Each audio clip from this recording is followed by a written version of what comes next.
ఉన్నతమైన స్థానానికి వెళ్ళిన తర్వాత ఈ అన్ని రాష్ట్రాలని సమానంగా చూడాలి, అన్ని ప్రాంతాలను సమానంగా చూడాలి, పేద మధ్యతరగతి అందరికీ న్యాయం జరగాలనే మనస్తత్వం ఉన్నోడు ఇలా ప్రధానమంత్రిగా కూర్చోవాలా లేదా? కాబట్టి మనము మనము మనము ఇండైరెక్ట్ ఎలక్షన్ కాదు, మనకు ప్రధానమంత్రి పొజిషన్కి డైరెక్ట్ ఎలక్షన్ కావాలని చెప్పి పోరాటం చేద్దాం. ఇది జేపీ గారి యొక్క కళ కూడా. ప్రధానమంత్రుడు డైరెక్ట్గా ఎన్నుకోబడాలి, ఏ పార్టీకి సంబంధం లేకుండా.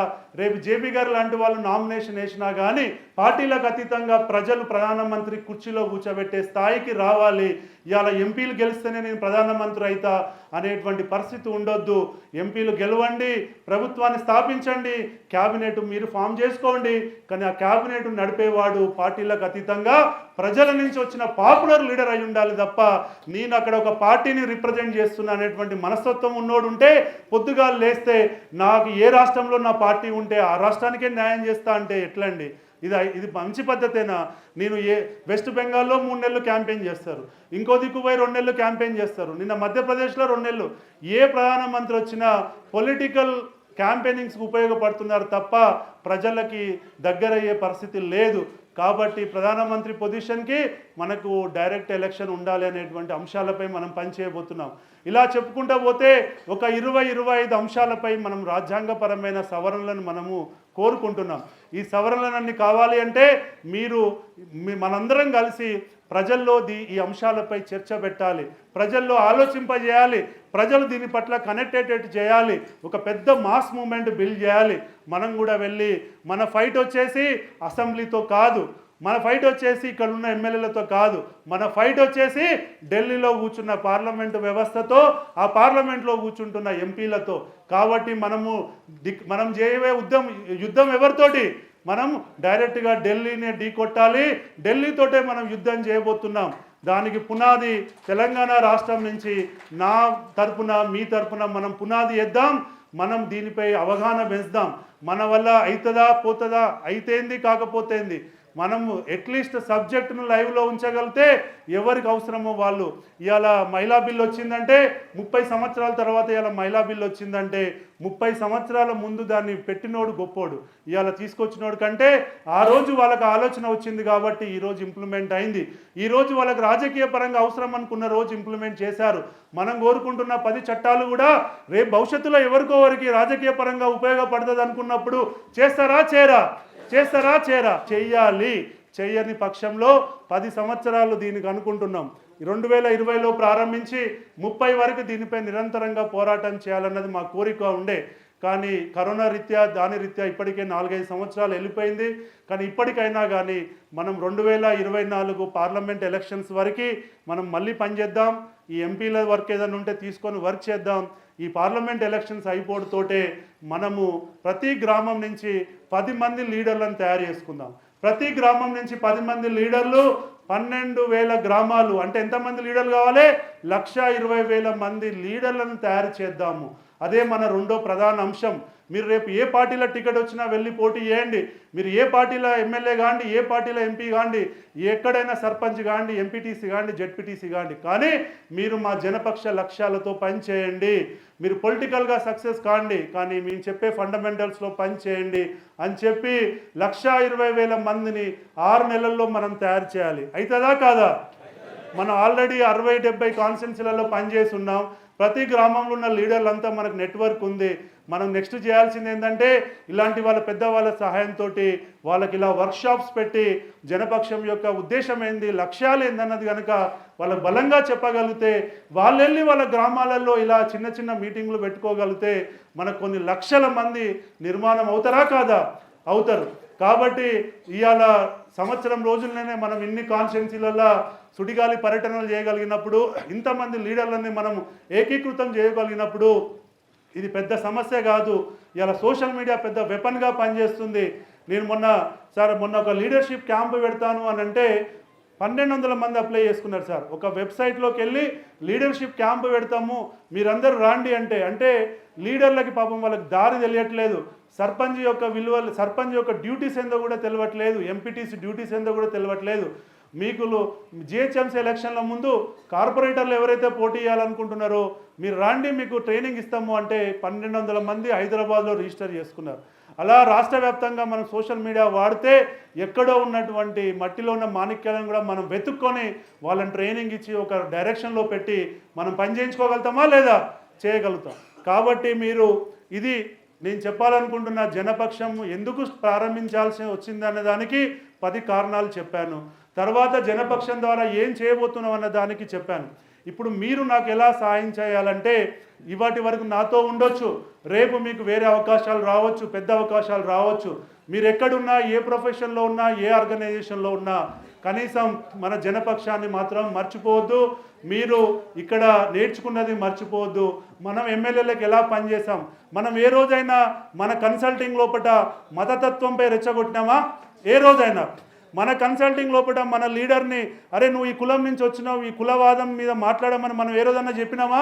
చెప్పలేదు. మనం ఏ రోజైనా ప్రాంతీయ తత్వంపై రెచ్చగొట్టినామా? కొట్టలేదు. మనం ఏ రోజు మాట్లాడినా మన లీడర్కి ఏ రోజు మనము ఏ సలహా ఇచ్చినా, సూచన ఇచ్చినా ప్రజల పాయింట్ ఆఫ్ వ్యూలో ఇచ్చాం. అవునా కాదా? వేరే వేరే కన్సల్టింగ్ కంపెనీ వాళ్ళు రాత్రికి రాత్రి గొడవలు సృష్టించడం, ధమ్కీలు చేయడం, అది చేయడం, ఇది చేయడం, ఏదేదో రచ్చ చేసి కులాల మధ్యలో వ్యత్యాసం పెంచడం, ప్రాంతాల మధ్యలో వ్యత్యాసం పెంచడం, ఉన్నది లేనట్టుగా లేనిది ఉన్నట్టుగా సోషల్ మీడియాలో మభ్యపెట్టి ఓట్లు వేయించుకొని గెలిచి మేము మా లీడర్లను గెలిపించుకున్నామని చెప్పిన వాళ్ళని మనం చూసామా లేదా? కానీ మనము రాష్ట్ర ద్వారా ఏ రోజు ఆ పని చేయలేదు. మన ఎమ్మెల్యే ఓడిపోతుంటే అన్న నువ్వు ఓడిపోతున్నావు, ఇంకా ఎక్కువ కష్టపడు, ఇంకా ఎక్కువ ప్రజల్లో ఉండు, ప్రజలకు దగ్గరగా అవసరమైతే ప్రజల ఇళ్లలో వెళ్ళు, కూర్చో, తిను, పడుకో అని చెప్పి మనం ఎంతోమంది లీడర్లతో పాదయాత్రలు చేయించాం, ఎంతోమంది లీడర్ల పల్లెబాటలు చేయించాం, ఎంతోమంది లీడర్లని తండాబాటలు చేయించామా లేదా? అది అంటే మనం ఎప్పుడు కూడా రాష్ట్ర రాజనీతి స్ట్రాటజీలో ఉన్న ప్రజల పక్షాన్నే మనము లైన్ తీసుకున్నాం. ఈ లీడర్లతోటి ప్రజల పక్షాన్నే పని చేపించాం. ఇప్పుడు రానున్న రోజుల్లో మనం అదే సబ్జెక్టుని జనపక్షం ద్వారా ప్రజల్లోకి తీసుకెళ్దాం, పెద్ద నిర్మాణం చేద్దాం, ఒక మాస్ మూమెంట్ నిర్మాణం చేద్దాం. భారతదేశానికే తెలంగాణ నుంచి ఒక మూమెంట్ని రోల్ మోడల్గా తయారు చేయాలన్నది మన ఆలోచన. మీరందరూ నాతో ఉంటారా లేదా?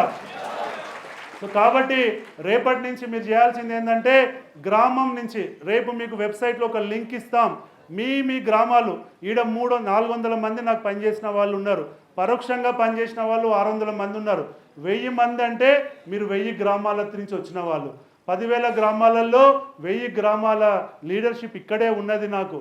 మీరు ఈ 1000 గ్రామాలలో ప్రతి గ్రామానికి 10 మందిని వేయగలిగితే మనకు 10,000 మంది ఇమ్మీడియట్గా వాలంటీర్లు వస్తారా రారా? వస్తారు. కాబట్టి మిమ్మల్ని ఇంటర్వ్యూ చేసిన రోజు కూడా మీరందరికీ తెలుసు, మీ అకాడమిక్ బ్యాక్గ్రౌండ్ నేను చూసానా? చూడలే. కనీసం మీ రెజ్యూమ్ చూసానా? చూడలే.